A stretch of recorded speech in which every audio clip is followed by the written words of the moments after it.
trouble with my voice, so just, if you can't hear me, stick your hand in the air. See, there are people who don't tell the truth sitting right out here. That's what they'll say. Now, if you can't hear what I'm saying, stick your hand in the air. Well, how do they stick their hand in the air if they can't hear what you're saying? Yeah, what's this all about?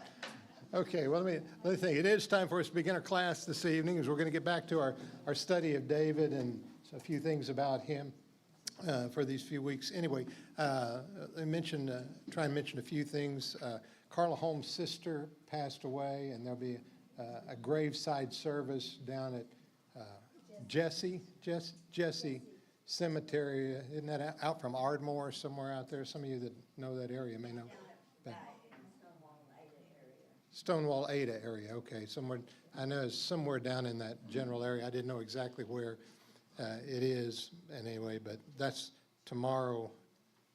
She texted me when, I think it's 2 p.m. Oh, at 2 p.m. tomorrow. She said, but don't come down there. It's just going to be a 5-minute get together and they'll be out of there. But anyway, just keep her in your mind, in your thoughts and prayers, and I'd give her a shout now and then if you get a chance. I know Sherry's got a procedure coming up. And Jenny Lou Woodrum's got her hip replacement coming up very quickly. Trying to think of, seemed like I had another. Oh, Brian's got another eye to work on tomorrow. He's going to see everybody after this. He can only see half right now. He'll see the other half of us after tomorrow, so that's good. Anything else that I might be missing there in that regard? Yes, ma'am. Oh, no, and I haven't checked with them to see if they know yet. Last I knew, it was just kind of out there, and they were just waiting. I'm sorry, I should have checked on that and everything and all, but been kind of wrapped up myself here lately. Anyway, but I'd show you pictures of that, but nobody wants to see that. Anyway, another story, another time. Anyway, okay. Well, if that's what we'll mention. But keep Carolyn, that's coming up in your prayers, a valve replacement that they're going to have to do for her, an open heart surgery. So let's take a moment. Let's have a prayer together, and then we'll get right into our study. Father God, again, for the time and the opportunity to be here, for the privilege of being here in the midst of this time, this place, and among these wonderful members of our family that we love so dearly. We're so thankful for the time and the privilege. And Father, we know it's a gift from you, and may we never lose sight of how precious it really is. There are those that we've mentioned this evening. We pray that you'll be with each of these as it moves forward with Carolyn and Brian and Sherry and Father, and be with Carla as she's dealing with the loss of her sister. And Father, we have others who are dealing with chronic problems on a regular basis. Help us to be encouraging and helpful to one another, and may we always never lose sight of how important each one of us around us really is. Thank you for our time together, Father. Thank you for the day and what it's brought our way. And may we always appreciate each and every day that you give to us as truly a gift. And as we study together, help us to learn, and may we have the courage to apply the understanding and use it in our own lives. And in Jesus we pray. Amen. Okay, if you were here last week, you know we talked about David and the making a king. We're talking about David as an example of being developed for godly service and through his service. We're going to get some of it done. We just got a couple more weeks to get that done. And we're thinking about this. Last week we talked about where David was when Samuel came to call and anoint a new king. And all these brothers go through, 7 brothers go through, and then they said, well, is this the last one? The Lord hadn't chosen any of these. And his dad says, Jesse says, well, I got one more, but he's out yonder in the field taking care of some sheep. He says, well, you bring him in. And sure enough, the youngest of the group was still out in the field, and that was David. And David, of course, becomes king. This week we want to talk about the idea of giants and how giants need to be faced. And as I want to remind you, these are things that we look at in our own lives. Not only are we looking at David and what he dealt with, but we're also looking at our own lives and saying, okay, how do I handle the giants in my life? And we'll talk a little bit more about that. Next week, we'll get into a little bit more about David and Saul, a little bit about Saul this week, but we'll really get into Saul and David's fear of Saul and Saul's hatred towards David next week, but we'll talk about that a little bit. But we really center on 1 Samuel 17. We're not going to read the entire chapter. It would take most of the class time to do that. But I do want us to pick out a few verses at least that we're going to read in there. And so we begin with verse 29, where it says, "And David said, 'What have I done now? Is there not a cause?'" One of his great statements. What has happened is David has arrived at the war front. His father has sent him with supplies for they were supply for their own family and even beyond their own family. And so Jesse has sent David out to where the conflict is because a couple of his brothers are out there as warriors under King Saul. And so they send things, often they sent cheese and meat and bread and so forth among them. And so David's carrying the supplies that he's assigned to take out there. And while he's there, he leaves it with the quartermaster or whatever you would call him in those days. And he takes off to go out and see what's going on with the battle. There he finds his brothers. And he starts finding out what's going on. And while he's out there, he finds out there's this giant of a man. Our picture here is a little bit exaggerated over the little guy. But I'm just looking for something good. In fact, you'll notice, I think if you're careful, you can see it's got its copyright on there. So don't tell anybody I was using something that I shouldn't have been using. So I'll claim that Paula stole it or something like that. But in all seriousness, David goes out there and finds out about the giant that is out there. And this guy has been coming out day by day and threatening the troops and basically says, send out your best man and fight me, and whoever wins, their side will be the victor. And nobody will go fight him. Saul's probably one of the biggest men in the army, or the bigger men in the army, but Saul's not going to go fight him. Of course, kings didn't typically get out there in the forefront. They would often get caught up in the battle, but they didn't go out in the forefront and stand out in front as much as we might have thought they did at times. But this giant has them all scared. And somebody might remind me, how tall is this guy? 9+ feet. And he, was 6 cubits and a span or something like that. I'd have to go down here and look, but anyway. And if you say a cubit is, some say 18 inches, some say as much as 22 inches. He could have been as tall as 11 feet. A cubit, if you may already know that, cubit was the measurement from the elbow to the tip of the finger.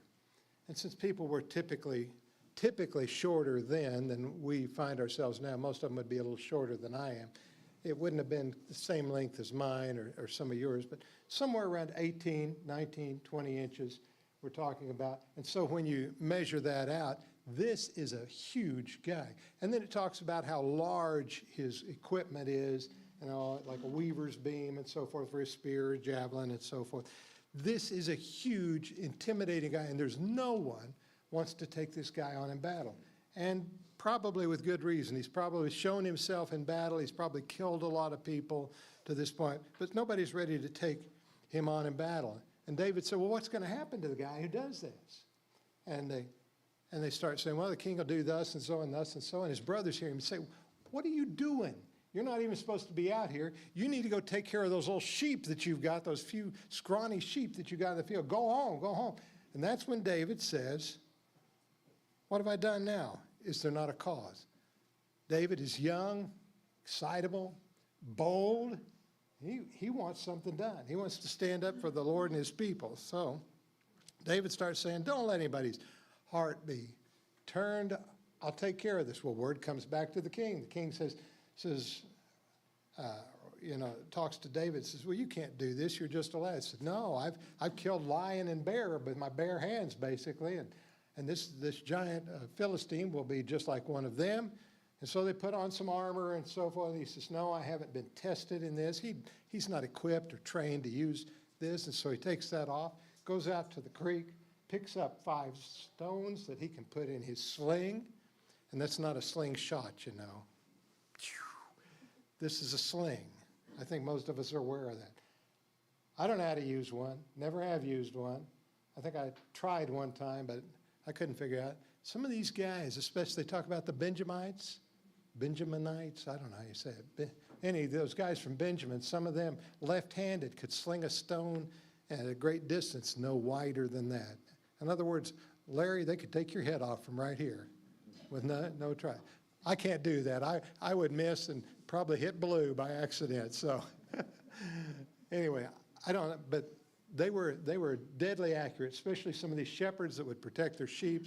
They were deadly accurate with these things. So anyway, verse 49 and following, David put his hand in his bag and took out a stone, and he slung it and struck the Philistine in his forehead. Now let me back up just a little bit more.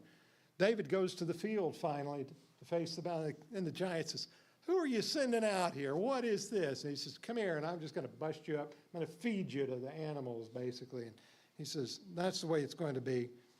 But David, when David does, he charges at him, takes his sling, sinks a stone right into the forehead of the giant. That's what it says right here. Stone, and slung it and struck the Philistine in his forehead so that the stone sank into his forehead, and he fell on his face to the earth. So David prevailed over the Philistine with a sling and a stone and struck the Philistine and killed him. But there was no sword in the hand of David. Just stop there for just a moment. So David goes out there boldly. You got armies on both sides standing out there. And he goes and faces this giant. I think you can picture this. That stone comes hard, busts right into his forehead, and the guy goes down. He's dead. So what are you going to do? He's got no sword. He's not a trained warrior. Any of these Philistines could come up and take his life if they wanted. Even after what they saw, they just catch him before he can put another stone in his sling, and they got it made. But nobody does. David goes and stands over. Maybe there was a certain kind of honor there. I don't know what it was. But David goes and stands over him and gets ready, and of course pulls out Goliath's sword, the giant sword, and cuts off the guy's head. Now you're talking about a shepherd boy. Cuts off the guy's head, carries the head and the sword, takes his sword and goes back. Can you imagine that? And he goes back with the head and the sword. These people were pretty vicious people sometimes. But that's where David was, and that's what he did. Now think about that. No one else in all the army. How many men does Saul have out there? Thousands. Thousands of them. How many Philistines are out there? Thousands of them. And nobody's ready to go out and fight except David to face that giant. And that's what he does. Yes, sir. Can we backtrack just a little bit? I can. We can. That's all right. We know that Samuel had anointed David as king of Israel. Right. So David has to know that the Spirit of God is with him because he was anointed king. So he's going to defend God and defend Israel. Because even though Saul is king, they kept that secret from Saul because Saul would probably have destroyed not only David, but his entire family. Okay. Very good point. And if you go back to our story, and that's very good for us to backtrack, go back to the story as he was anointed, and it says the Spirit of the Lord came upon him then. Now, fully what that means, I don't know fully, but I think you make a very good point within that he has a greater concern about God and his way and willingness to dedicate himself perhaps much more than the average guy would have, much more than even the king seemed willing to do at this point. So that's a very good point in David. But you think about that, his two oldest brothers, I think, are out there, and David is willing to step right out in front of them and take on the giant that nobody else is really thinking. Well, you listen to his words when he goes out, and you can read the story. So we didn't read the whole story. But as he goes out there and the giant says, I'm going to tear you apart and all. I'm just going to beat you down to a nub and tear you apart and leave you here for the animals to eat. And David says, you come at me with sword and spear, but I come to you in the name of the Lord. So that's a good point, yes. I don't know exactly how he perceived that. It may have been a little bit more like Shadrach, Meshach, and Abednego. Our Lord can preserve me, but if he doesn't, I'm still not going to bow. So I don't know, but I think he believed he could win because God was on his side. Remember what he told Saul, I've killed the lion and the bear, I can kill this guy too. And maybe Goliath wasn't the smartest guy out there either. I don't know. He's a big dumb jock, you know. I'm just kidding, but I don't know. I don't know how that was. So anyway, he killed him, takes the sword, kills him, goes back. All right, story progresses, goes back. Saul brings David in to become part of his own tight-knit little group and everything. So with him, Jonathan becomes very attached to David and so on. But they begin their journey back home. The war is over. The Philistines have basically surrendered and all. And David is headed back with Saul and the others, and they're headed back. And what happens? We jump into the 18th chapter, just a few verses. It says, now it had happened as they were coming home, when David was returning from the slaughter of the Philistine, that the women had come out of the cities of Israel, singing and dancing to meet King Saul with tambourines and with joy and with musical instruments. So the women sang as they danced and said, Saul has slain his thousands and David his 10,000s. Then Saul was very angry, and the saying displeased him, and he said, they have ascribed to David 10,000s, and to me they have ascribed only thousands. I like to emphasize the only thousands. Now, what more can he have but the kingdom? So Saul eyed David from that day forward. The relationship of fondness didn't last very long. It was gone. Now, there's more to that relationship. We're going to hit a whole lot more of that, especially in our next lesson, I think. But and part of the reason that Saul feels as he does. But as we look at that, we see David has faced a giant or two, or he said he's faced the bear and the lion and so forth, but he's also faced this giant on the field and all, but he's also faced his own family. Now he's facing Saul and Saul's power in that regard. So Saul eyed David from that day forward, and we begin to see the digression of Saul and the power of David beginning to rise, and how that relationship becomes very distorted and destroyed from that time forward. So anyway, we'll look at that. So thoughts or questions you have at this point before we go into this? Yes, sir. I have a question. Sure. I've read a little. Sorry. But he picked up 5 stones, Yes. and there is some I guess some dialect on all this. It said that the reason he picked up 5 Yeah. was maybe because Goliath had, I think what I read, had 2 brothers, and was afraid that he might, if he killed him, that he Right. might have to also slay his 2 brothers or something. Is that, I mean, have If you read later, there end up being about 5 people related to Goliath that are also men of great size and stature who are brought down. And so, it's just kind of intriguing that he picks up 5 stones and all. And it could just be that he didn't want to carry more than 5. Could be that he thought, I might need 5 to bring him down. But it's kind of intriguing when you've got this. And ultimately, there are 5 total that we read about later in the study. So it's really kind of, that's an interesting point, and I like that.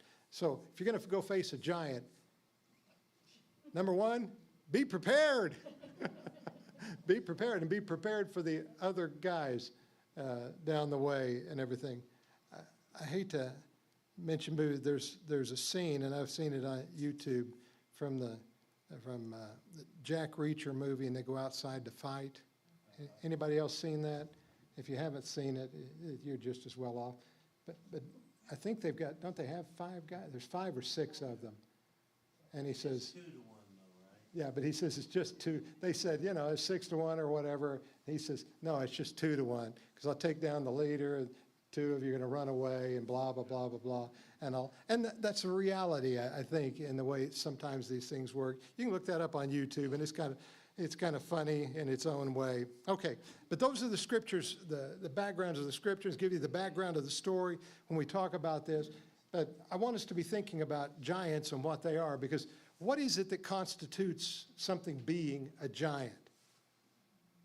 Well, obviously one, what? A big physical specimen. Okay, what kind of giants do we see today?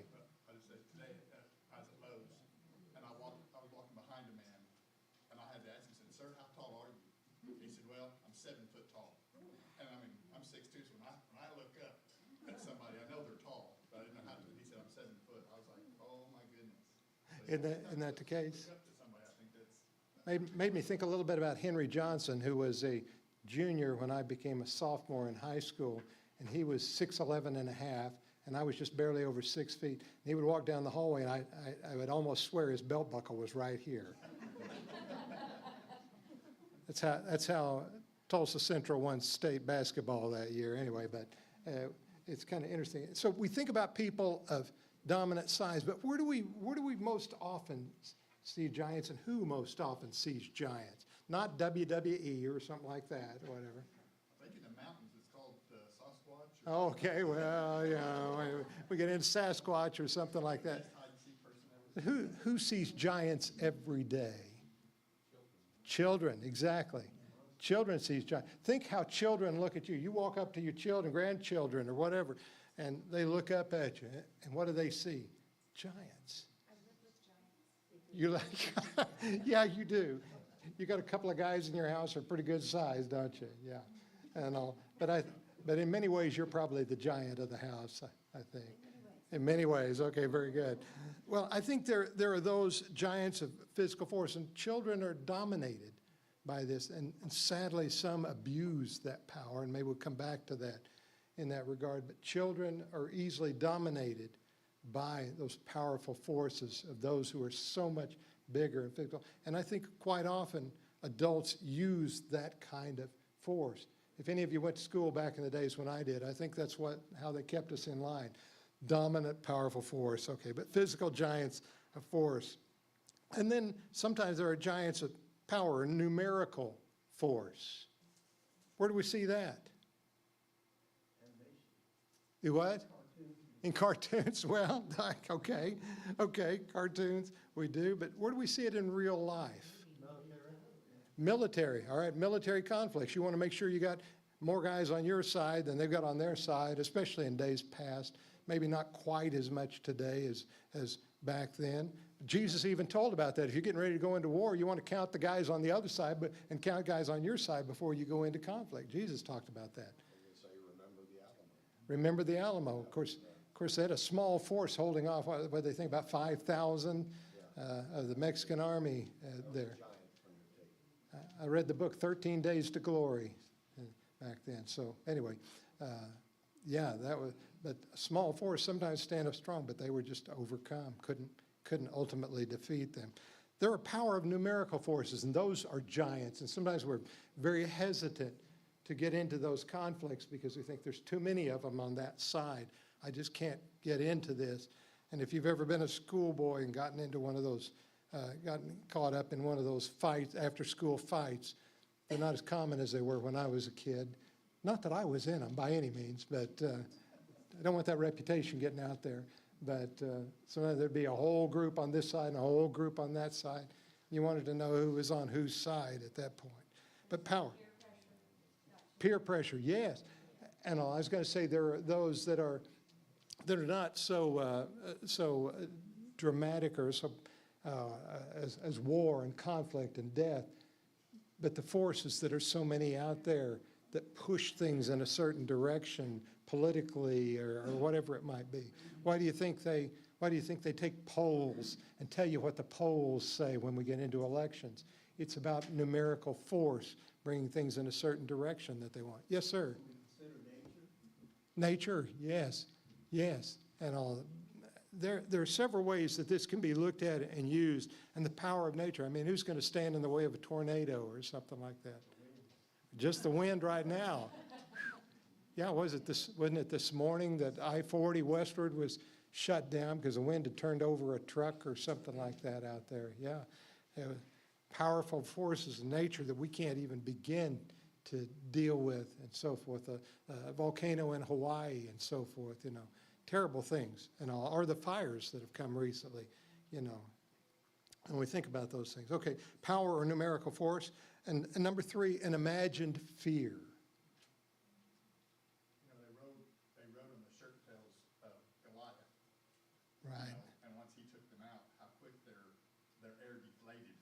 Suddenly, And they ran. Suddenly, wait a minute, we can't take these guys on, can we? Here they were all worried Okay. about, nobody can defeat just our guy, our big man. Right. And all it takes was one little guy to take him out, and then they just lost everything's like, oh, we're gone.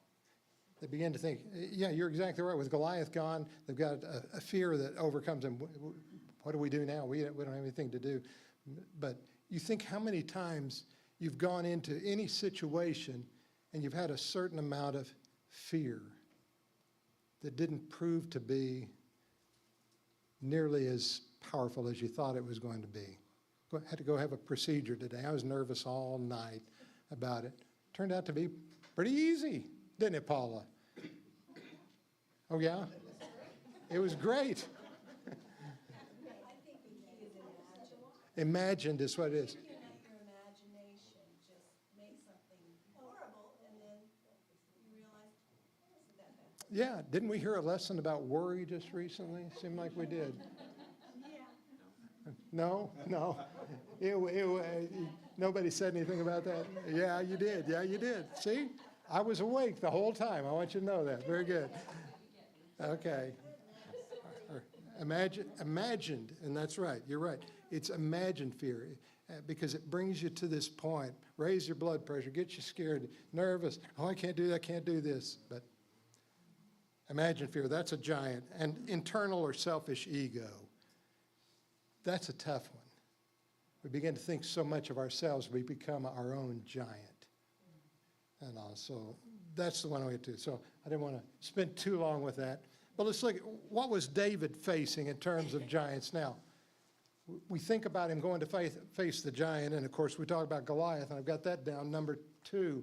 But think that there were giants before he even got to Goliath. What did his brothers tell him? Go home. Go home, right. Get out of here. Quit talking like a wild man.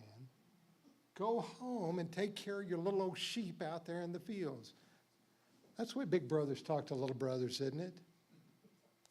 I don't know. I didn't have any big brothers. I just had a bossy older sister, you know, and a bossy younger sister too. I tell you what, they are obnoxious, those sisters. But no, sometimes big brothers like to put the power over younger brothers. Didn't happen in your house, did it, Bill?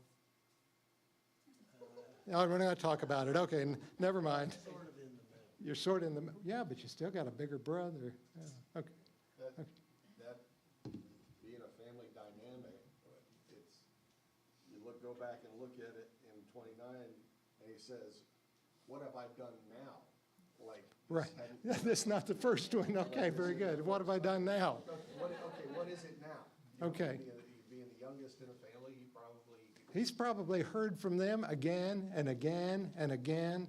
That's just the way family dynamics work. And what is he doing now? His father sends him to do a job. What does his father expect him to do? Take the food, drop it off, and come back. But what does he do? He goes out and says, hey, I'll take on the giant. Whoa. Family dynamics. You think about how hard it is to turn against the direction, the dynamic of your family. I had a good friend when we lived in Guthrie who came into town. He was a young lawyer and got very close to him and everything. And he said, basically, he said, I would love to change my political party, but I can't. My grandfather left an estate, but you had to be of a certain political party to inherit from this estate. And I know there was money and power in that, but think how hard it would be to turn against, just even without the money involved, how hard it would be just to turn totally against a family dynamic in the way they expect it. Some of you have faced it. Some of you have dealt with it. And some of you have done that very well.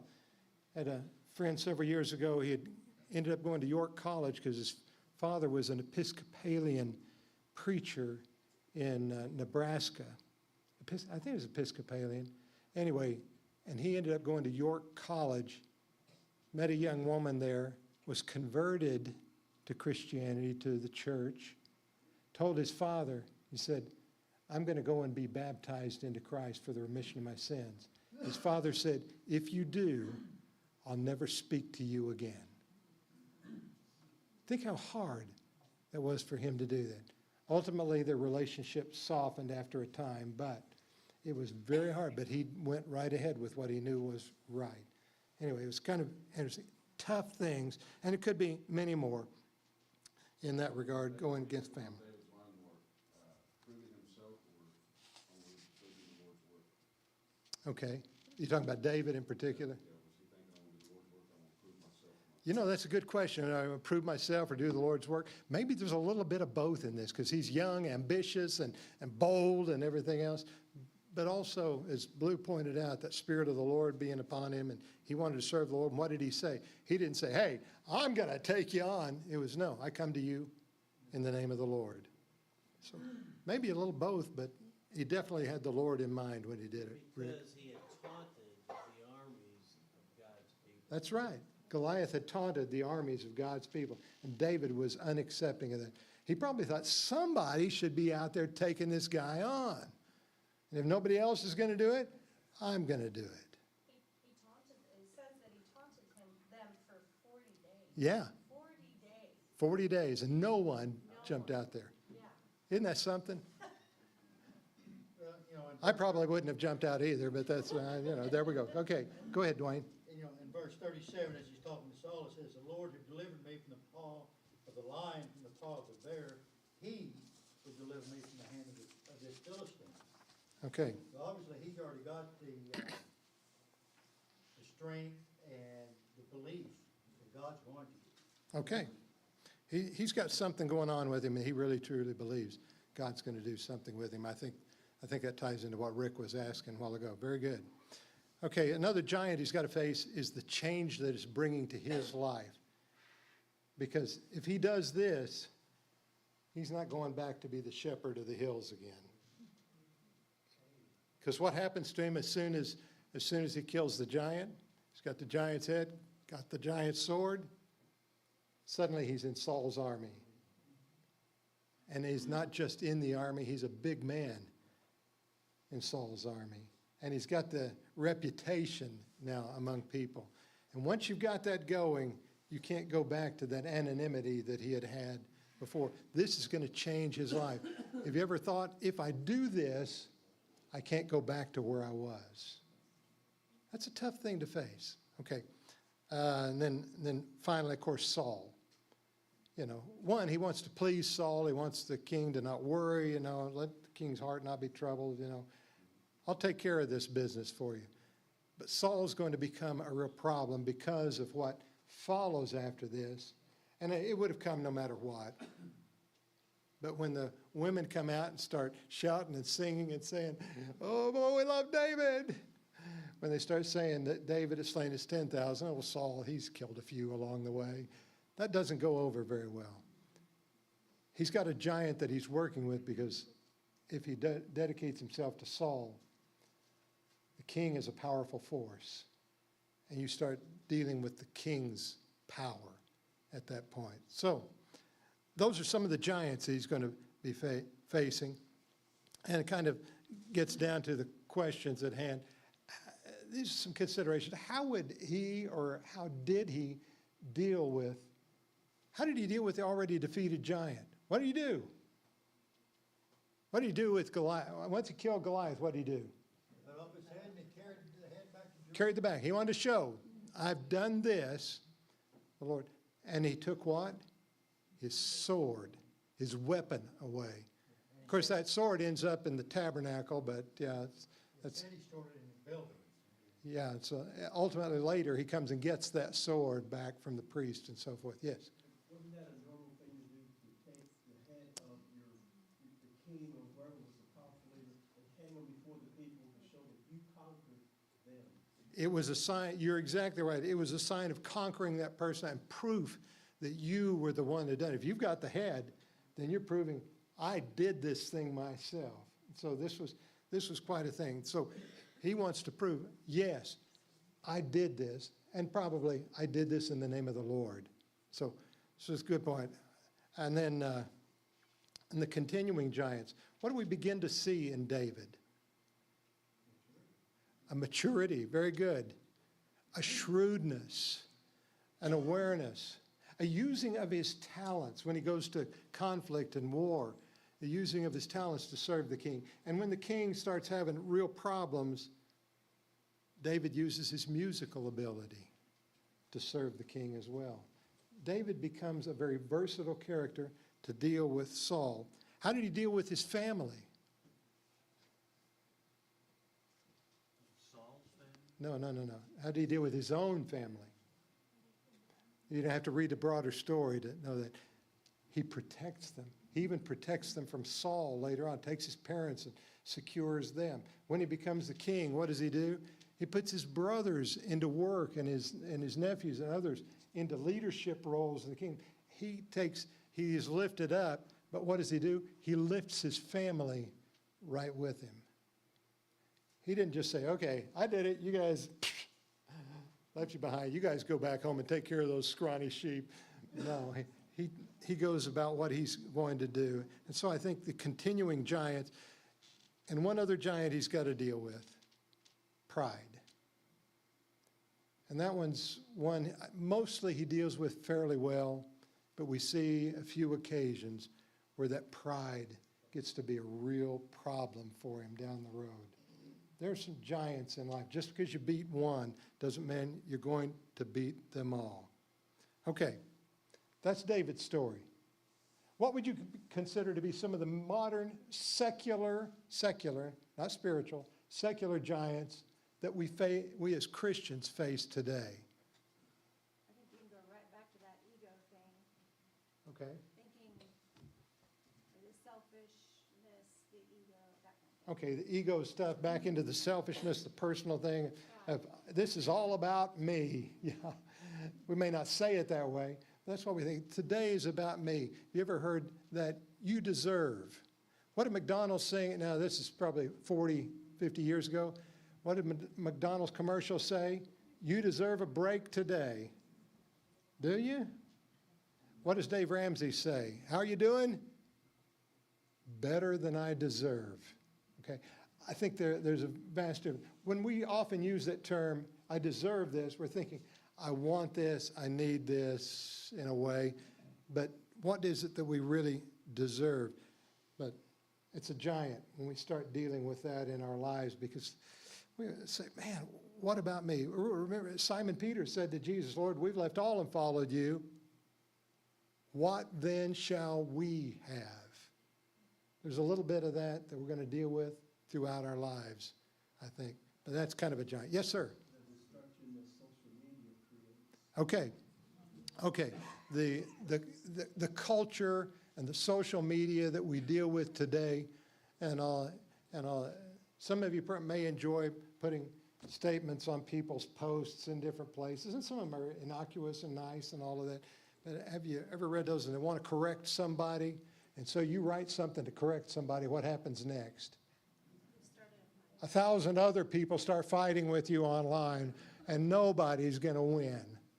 You think, what in the world is all this? Now, I'm not telling you what to do. I'm just saying that's the way it looks from the outside sometimes. So we're facing a giant in that way that I don't know that individually we're going to be able to fight by ourselves necessarily, but that's a part of us. Yes, sir. The world's idea of success. Oh, what is the real definition of success? How many things you can accumulate in your life. The materialism is how they gauge success with things. You know, I just had a text discussion with another preacher a little bit, well, I'm not much of a preacher anymore, but with a really, truly active preacher a little earlier today, and he's talking about how preachers' egos get boosted. Numbers, speaking opportunities, and such as that. They like to brag about those things. I think, why? Why? I'd much rather be right here talking to you guys than doing just about anything else in that regard. But that's just me. Sometimes I'm a little bit disturbed or something like that. But nonetheless, okay, those are some of the things we face. Anything else that stands out to you? Yes, sir. False teaching. Okay, false teachings. And that especially gets us into the spiritual giants we face. Because there are some spiritual giants we face, and some of the giants we face are hard to identify. Goliath was easy to identify, but spiritual giants sometimes can be a little difficult to identify because they sound good. You know what I mean? Sound close, similar to the Lord, but maybe you're not exactly there. And sometimes you can get 80% of the way, but it's that last 20% that becomes the problem. And there's where you find the giant, because some things are hard to deal with and everything. And so there are spiritual giants we face. There are some things that are, and maybe not public knowledge to everybody, but they're challenging nonetheless. And I think we sometimes depend on our leaders to help us with those things. But anyway, those are the spiritual giants. I got to hurry because I'm running out of time dealing with it. So as we think about the giants in our lives, whether we're talking about the ones that give us fear for any reason. Oh, they can't be ringing the bell now. That can't be right. Seriously. Oh, I got to hit this. I have to hit the button, sometimes forget. What are some ways we can best prepare to face our giants? How do we prepare to face the giants that we find in our lives? Okay, prayer is great. Talk to God about it, okay? Look to His Word, study. Look to His Word, find the guidance in His Word. What does it instruct us to do?